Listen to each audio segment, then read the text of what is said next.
الابضاع قلنا لقينا ان اتجوز اي واحده جواز سهل الا وتعد الصنوف المحرمه عليك.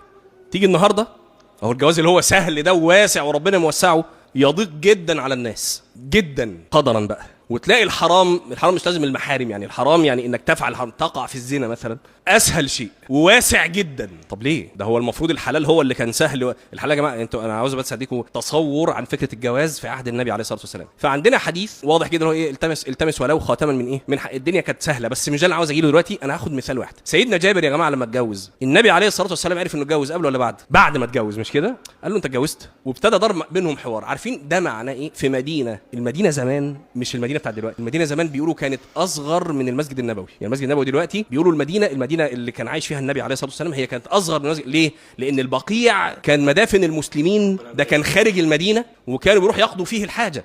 فهي يعني انتوا فاهمين فدي كانت المدينه مجتمع صغير جدا وسيدها رسول الله صلى الله عليه وسلم. فعادي جدا جابر اتجوز بالليل.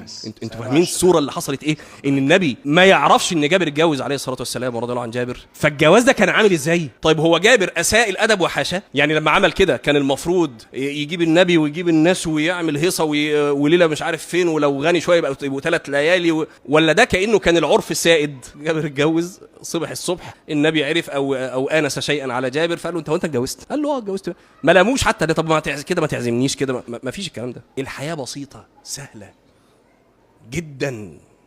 اتعقدت ليه وكبرت ليه وبقت صعبه ليه؟ هنا لازم نقف، لان دي حته الشرع موسعها. طب ليه ضاقت؟